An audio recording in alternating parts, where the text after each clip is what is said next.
Allah ada maksud baik terhadap kita supaya kita bisa bersabar. Ya. Kalau syukur Allah ganti dengan apa yang telah Allah berikan, tapi kalau sabar Allah sendiri yang menggantikannya. Innallaha ma'as sabirin. Sesungguhnya Allah bersama orang yang sabar. Ya, dirahmati Allah. Tidak ada pemberian terbesar, pemberian terhebat, pemberian termahal kepada kita dari Allah kecuali Allah memberikan zatnya kepada kita. Ya. Kalau kita masuk surga menikmati kenikmatan surga yang begitu hebat, yang begitu sempurna, tapi kita tidak bertemu dengan Allah, ngapain? Kita dijamu habis-habisan oleh Pak Gubernur, ya. Silakan makan sepuas-puasnya, tapi kita nggak ketemu sama gubernur. Ya, ataupun gubernur lewat cemberut sama kita. Hadirin rahmati Allah. Jadi berpikir tentang kehebatan Allah itu lebih baik daripada ibadah 1 tahun tanpa berpikir tentang kehebatan Allah. Oleh karena itu majelis kita ini adalah majelis fikir. Kemudian Rasulullah SAW berjumpa dengan Abu Hurairah. Wahai Abu Hurairah, apa yang sedang kamu pikirkan? Ya Rasulullah, saya sedang memikirkan keadaan akhirat. Bagaimana nanti saya dikubur. Sedangkan baginda Nabi SAW sabdakan bahwa kubur itu adalah raudhatun min riyadil jannah. Salah satu taman di antara taman-taman surga. Tetapi khufatun min khufatin niron, salah satu jurang di antara jurang-jurang neraka. Satu taman surga bagi orang yang beriman, dan satu jurang neraka bagi orang yang tidak beriman. Allah berikan kenikmatan di kuburan bagi orang soleh, entah berupa katanya tertidur lelap seperti tidurnya pengantin baru, bangun-bangun sudah kiamat. Entah Allah pertontonkan kehidupan surga, wahai hambaku nanti engkau akan masuk ke sana, tapi tunggu hari kiamat. Sehingga dia berdoa, Rabbi aqimis sa'ah, Rabbi aqimis, ya Allah segerakan kiamat, ya Allah segerakan kiamat. Kenapa? Karena begitu merindukan ingin masuk ke dalam surga. Kalau kita hidupnya susah, ya? Hidupnya susah, rumah pun tidak punya, ya? Makan pun juga hadir matul, terkadang makan terkadang tidak. Tapi sudah dijanjikan oleh bupati bahwa tahun depan kita diberi villa, villa yang besar, villa yang mewah, fasilitas serba ada. Sekarang apa yang kita inginkan? Yang kita inginkan segera berlalu tahun ini, ingin cepat-cepat tahun depan. Kenapa? Akan menempati villa. Ya dirahmati Allah. Orang-orang soleh itu doanya Rabbi aqimisa, ya Allah segerakan kiamat, karena begitu rindu ingin masuk ke dalam surga. Begitu pula orang kafir nanti disiksa hari-hari di kuburan. Dalam hadis Allah hadirkan sujaul aqra, ular besar, ainahu minnar, yang matanya terbuat dari api, wa dhufruhu min hadid, dan kukunya dari besi. Wa tulu dhufrihi masirata yaumin, dan panjang kukunya 1 hari perjalanan. Ya. Kira-kira kalau dari sini jalan kaki 1 hari kemana nyampenya? Ke Majalengka. Kalau Majalengka jadi 7 dekat, mungkin Majalengkanya sana Cikijing. Jadi kukunya sejauh akro untuk menyisa orang kafir di kuburan itu sepanjang dari sini ke Cikijing. Dari besi lagi kukunya. Sehingga Allah, orang yang sedang disiksa di kuburan itu ingin segera kiamat. Rabbi aqimisa, ya Allah segerakan kiamat, ya Allah segera. Kenapa? karena begitu menderitanya disiksa di alam kubur, disangkanya setelah kiamat selesai siksa kubur itu. Memang siksa kubur selesai, tapi di sana ada siksa yang lebih dahsyat lagi, yakni siksa neraka. Itu yang saya pikirkan ya Rasulullah. Kata Rasulullah, wahai Abu Hurairah, fikirmu itu lebih baik daripada ibadah 7 tahun. Cuman mikirin doang, hadirin mati Allah ya. Memikirkan bagaimana di barzah, bagaimana di mahsyar, bagaimana di sirat, bagaimana di hisab, mizan. Kemudian Allah siapkan 2 tempat saja nanti di akhirat, yakni sorga dan neraka. Sorga penuh dengan kenikmatan, neraka penuh dengan siksaan, abadan-abadan, selama-lamanya. Berapa tahun orang disiksa dalam neraka orang kafir? Selama-lamanya. Hadirin mati Allah, ketika sebagian manusia masuk ke dalam sorga dan sebagian lagi masuk ke dalam neraka, orang-orang yang berhak masuk sorga dia masuk sorga, ahli neraka pun dia masuk neraka. Maka hadirin mati Allah, datanglah malaikat dengan membawa satu kambing, seekor kambing. Kemudian dia berada di atas sungai antara sorga dan neraka, yang disebut dengan Nahrul Hayat, sungai kehidupan. Lalu kambing itu dipotong, kemudian matilah itu kambing. Kemudian malaikat umumkan, wahai penduduk sorga, wahai penduduk neraka, setelah kematian ini tidak ada kematian lain, tidak ada kematian lagi. Meskipun dia disiksa, dibakar, ditusuk, kemudian dipalu, tapi tidak ada kematian. Hadirin mati Allah. Hadirin mati Allah, maka penduduk surga senang karena dia terus mendapatkan kenikmatan tanpa henti selama-lamanya. Tetapi begitu pula dengan penduduk neraka, dia akan menangis bersedih karena dia akan terus mendapatkan penderitaan selama-lamanya. Kata Rasulullah, wahai Abu Hurairah, fikirmu itu lebih baik daripada ibadah 7 tahun. Kemudian baginda Nabi SAW bertemu dengan sahabat yang terbaik, sahabat yang paling mulia, yaitu Sayyidina Abu Bakar radhiyallahu an. Lalu Rasulullah bertanya, wahai Abu Bakar, apa yang sedang kamu fikirkan? Ya Rasulullah, saya sedang memikirkan bagaimana manusia ini semuanya masuk ke dalam surga. Bagaimana semua manusia ini selamat dari azabnya Allah Subhanahu wa taala. Itulah yang senantiasa dipikirkan oleh Abu Bakar. Ya. Beliau memikirkan bagaimana orang Asia, orang Afrika, orang Eropa, bagaimana mereka semuanya selamat dari azab Allah Subhanahu wa taala. Hadir mati Allah, kalau sudah memikirkan orang lain supaya selamat daripada azab Allah, pasti dia memikirkan juga kebesaran Allah. Pasti dia juga memikirkan tentang perkara akhirat. Maka kata Rasulullah, wahai Abu Bakar, fikirmu itu lebih baik daripada ibadah 70 tahun. Cuma mikirin doang, cuma memikirkan doang. Tafakaru sa'atin khairun min ibadati sab'ina sanah. Berpikir sesaat itu lebih baik daripada 70 tahun ibadah.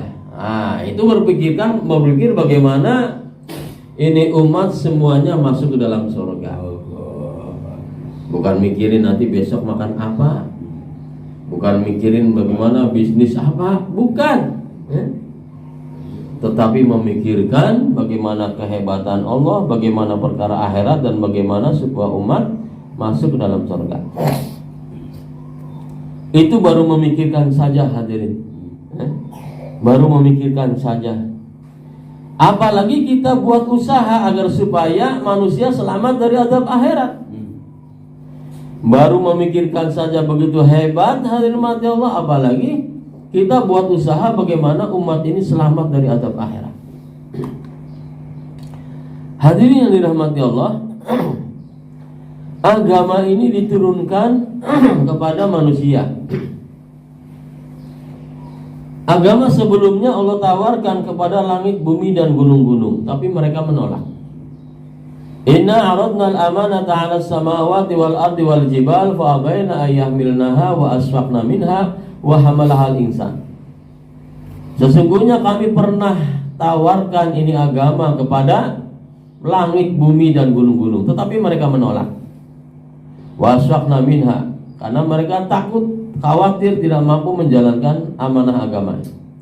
Wa hamalahal insan, ketika agama ditawar kepada manusia, maka itu agama diambil oleh manusia.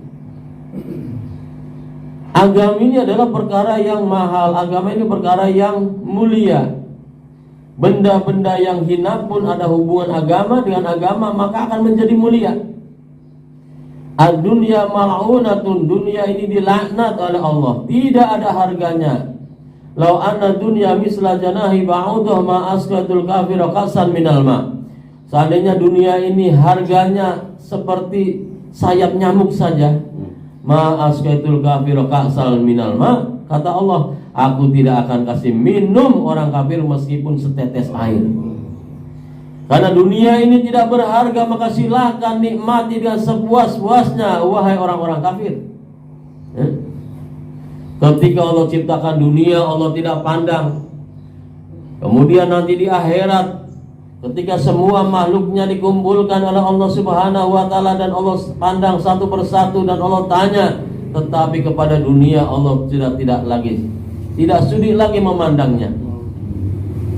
Lalu dunia berkata, ya Allah, kenapa yang lainnya engkau pandang dan engkau tanya, tetapi kepadaku engkau tidak memandangku? Kata Allah, dulu ketika aku ciptakan kamu, aku tidak sudi memandang kamu, dan sekarang pun aku tidak sudi memandang kamu. Begitu hinanya hadirin mati Allah dunia di hadapan Allah. Tetapi ketika dunia itu ada hubungannya dengan agama, maka dunia akan menjadi mulia. Tongkat Nabi Musa ini bukan tongkat dari sorga hadirin mati Allah, kayu biasa. Tapi tongkat Nabi Musa begitu mulia hadirin mati Allah. Kenapa? Karena menjadi asbab hidayah 12.000 tukang sihirnya Fir'aun masuk Islam. Hadirin mati Allah. Benda-benda dunia yang ada hubungannya dengan agama pasti dimuliakan. Rumah yang kita pakai untuk dijadikan sarana wujud amal agama pasti dimuliakan. Kendaraan yang kita gunakan untuk menjadi sarana bisa amal agama pasti Allah muliakan. Baju yang kita pakai dalam rangka taat kepada Allah pasti dimuliakan. Harta yang kita korbankan untuk agamanya Allah pasti dimuliakan. Hadirin mati Allah. Agama hanya diberikan kepada manusia, tidak diberikan kepada binatang. Sehingga hadirin mati Allah, apa saja yang dibuat oleh manusia itu diperhitungkan oleh Allah Subhanahu wa Ta'ala. Sekecil apapun kebaikan akan dibalas dengan kebaikan, dan sekecil apapun kejelekan atau keburukan akan dibalas pula dengan keburukan. Satu lafaz yang kita ucapkan bernilai hadirin mati Allah. Ketika lafaz itu kita ucapkan lafaz yang baik. Wa ma yalfidu min qaulin illa ladaihi raqibun atid. Tidaklah satu lafaz yang diucapkan kecuali diperhitungkan oleh raqib dan atid. Ucapan kita baik maka akan menjadi baik, ucapan kita buruk akan menjadi buruk. Akan tetapi makhluknya Allah yang tidak diberi agama, sebesar apapun kebaikan yang dia buat, tidak akan dibalas dengan kebaikan. Dan sebesar apapun kejelekan yang dia buat, kejahatan yang dibuat pun tidak akan dibalas pula oleh Allah. Contoh ayam ya. Ayam itu kalau bertelur itu sama sakitnya seperti ibu-ibu melahirkan.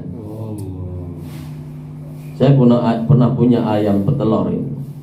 Dia masuk kandang mau bertelur, saya lewat nggak jadi tuh bertelurnya. Kenapa? Karena ayam pun ketika bertelur butuh tenaga dan butuh konsentrasi. Sakit luar biasa. Terkadang telurnya ada darahnya. Bertelurnya setiap hari, hadir mati Allah. Bertelurnya setiap hari sampai 12, ada 12 telurnya. Kita bisa membayangkan kalau ibu-ibu melahirkan setiap hari. Belum lagi sakit yang kemarin, sekarang harus sakit lagi melahirkan. Belum sakit-sakit sekarang, besoknya berhadapan dengan sakitnya melahirkan lagi. Setelah itu hadirin rahmati Allah, telurnya ada 12. Induk ayam mengerami telurnya sambil berpuasa selama 21 hari. Sudah sakit setiap hari dia mengeluarkan telur sampai 12 butir, kemudian dia pun harus mengerami telurnya selama 21 hari. Tidak makan, tidak minum. Kalau sudah nggak kuat, dia cepat-cepat keluar cari makan, kemudian cepat-cepat pulang lagi, kembali lagi mengerami telurnya. Sebab kalau dibiarkan nanti telurnya nggak jadi anak. Kalau bahasa Sundanya cacing calang, cacing calang. Hadirin mati Allah. Kemudian setelah 21 hari menetaslah telur itu. Jadi anak ayam semuanya ada berapa? 12. Artinya ayam ini punya anak kembar 12. Hadirin mati Allah ya. Kalau ibu-ibu punya anak kembar 12 gimana? Kita lihat suaminya ayam kemana. Ketika menetaskan telurnya punya anak kembar 12, suaminya kemana? Apakah setia menemani istrinya mengurus anak-anaknya? Kabur suaminya, hadir mati Allah, cari perempuan lain. Dibiarkan ya, ibunya mengurus kembar 12 itu sendirian. Kalau kita gimana, Masya Allah. Jangankan anak kembar 12, kembar 3 saja, kembar 4, suaminya kemana? Kabur mamanya. Pusing malahnya, stres. Allahu Akbar. Menghidupi anaknya sendirian, 12 kembar anaknya, dia tidak punya toko, tidak punya sawah, tidak punya kebun. Ada anak ayam yang stres mikirkan, bagaimana ini makannya anak kembar 12 ini. Gak punya sawah, gak punya kebun, gak punya toko. Tidak ada tuh ayam yang stres ya. Begitu mujahadahnya ayam, begitu susah payahnya dari mulai bertelur, kemudian hadirin mati Allah sampai menetaskan anaknya. Kira-kira masuk surganya surga yang mana? Tidak dinilai sama Allah ini. Meskipun susah payahnya melebihi manusia ya, tidak akan dibalas oleh Allah. Kenapa? Karena ayam tidak mendapatkan agama. Tuh hadirin mati Allah. Tapi manusia, subhanallah, hamilnya saja sudah dimuliakan sama Allah. Diceritakan di dalam Al-Quran, wa hamalathu ummuhu wahnan ala wahnin wa fisaluhu fi amain aniskurli wali walidaik. Dan ibunya telah mengandungnya selama berapa tahun, berapa bulan? Wahnan ala wahnin, dalam keadaan susah payah ya, Masya Allah. Apalagi sudah 9 bulan, serba susah. Miring tidur miring susah ya? Tidur nangkarak, ngeganjel, asal ketindihan ya? Padahal sudah biasa ditindihan. Kemudian apalagi nak urapnya, Masya Allah, serba susah. Wahnan ala wahnin, kata Allah juga dalam Al-Quran ini diceritakan. Kita baca ayat itu dapat pahala ya? ibunya telah mengandungnya dalam keadaan susah payah. Kemudian setelah melahirkannya, ya, Masya Allah, ketika melahirkannya Allah ampuni semua dosa-dosanya, ya, sebagaimana bayi yang baru dilahirkan, semua dosanya diampuni. Mati ketika melahirkan, syahid dari mati Allah. Itu hadir mati Allah. Kemudian wala taqul lahuma uffin wala tanharhuma wa qul lahuma qaulan karima. Kamu jangan menyentak kedua orang tuamu, ya. Jangan berkata kasar. Berkatalah dengan perkataan yang baik. Fir'aun, Nabi Musa diurus oleh Fir'aun, ya. Dari semenjak bayi merah diurus oleh Fir'aun sampai umur 18 tahun. Hadir mati Allah. Fir'aun ini adalah orang yang paling jahat, orang yang paling nomor satu, puncak apanya? Puncak durhakanya kepada Allah. Fir'aun ini, ana rabbukumul a'la, aku adalah Tuhan kalian yang maha tinggi. Bilang kepada rakyat Mesir, ana rabbukumul a'la. Alaysa ligi mulku Misra wa hadhil anharu tajri min tahti. Bukankah kerajaan ini milik saya dan sungai ini berjalan di bawah telapak kaki saya? Ini luar biasa Fir'aun. Puncak pengingkaran kepada Allah nomor satu nih. Sampai iblis pun kaget. Ketika Fir'aun mengatakan ana rabbukumul a'la, aku adalah Tuhan kalian yang maha tinggi, kaget iblis itu.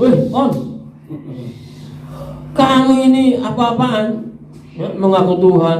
Saya juga nggak berani mengaku Tuhan. Iblis pernah mengaku Tuhan? Tidak pernah. Ini Fir'aun hadir mati Allah mengaku Tuhan. Masya Allah.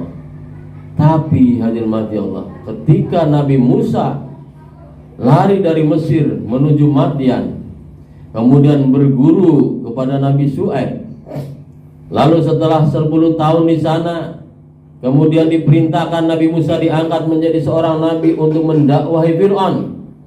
Kemudian Nabi Musa minta ditemani oleh saudaranya Harun. Maka Allah terima permintaan Nabi Musa untuk menemani Musa dakwah kepada Fir'aun. Idhaba ila fir'auna innahu tagha faqula lahu qawlan layyina.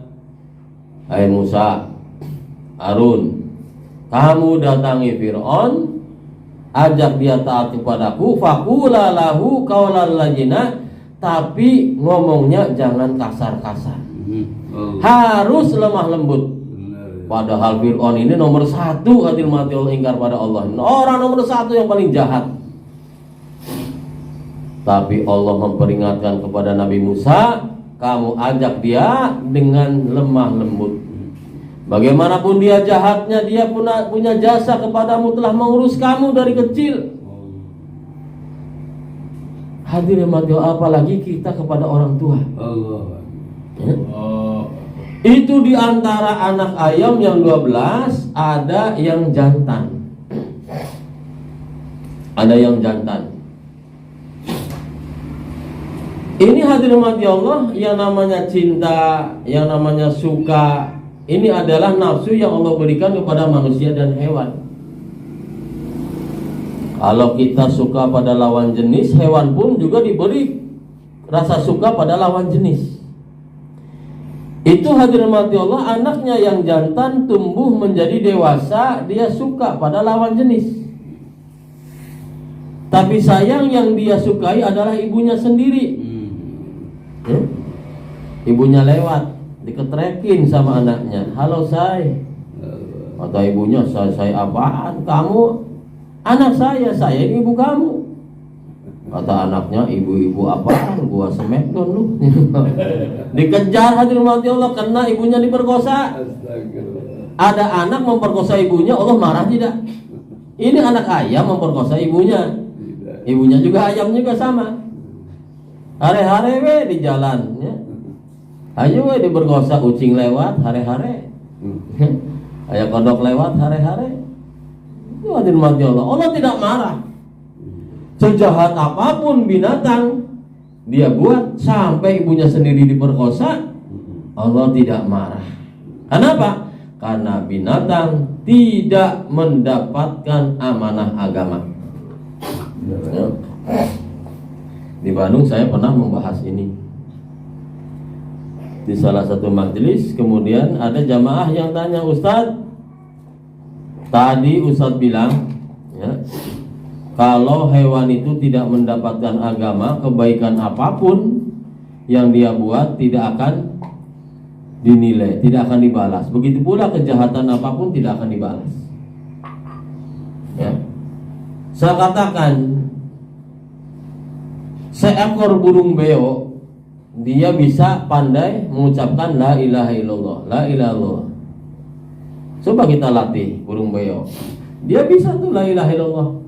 1000 kali setiap hari burung beo katakan la ilaha illallah, dia tidak akan masuk surga. Padahal kata Rasulullah, miftahul jannah la ilaha illallah. Kenapa? Karena burung beo itu binatang, tidak mendapatkan agama. Nah, hadirin mati Allah, seandainya ada ayam bisa sholat betul, sholatnya seperti apa yang kita kerjakan dengan cara-cara yang betul, tidak akan dia bisa memasukkan dia ke dalam surga. Seandainya ada binatang ya, dia berbuat baik kepada binatang yang lainnya, tidak akan menjadikan dia masuk dalam surga. Saya tanya, kata jamaah itu, katanya ada binatang yang masuk surga. Ada, kata saya. Kalau Bapak ingin tahu, semut di zaman Nabi Sulaiman dia masuk surga. Burung hudhud di zaman Nabi Sulaiman dia masuk surga. Anjing Ashabul Kahfi dia masuk surga. Untanya Nabi Soleh dia masuk surga. Terus saya ceritakan binatang-binatang yang lain. Tuh, katanya kebaikan binatang itu tidak akan mendapatkan menjadikan dia masuk surga. Kenapa ada binatang yang masuk surga? Nah, ini hadirin wasil. Saya katakan bagus sekali ini Bapak pertanyaannya. Saya suka nih. Justru pertanyaan ini yang saya tunggu-tunggu. Lalu coba jelaskan.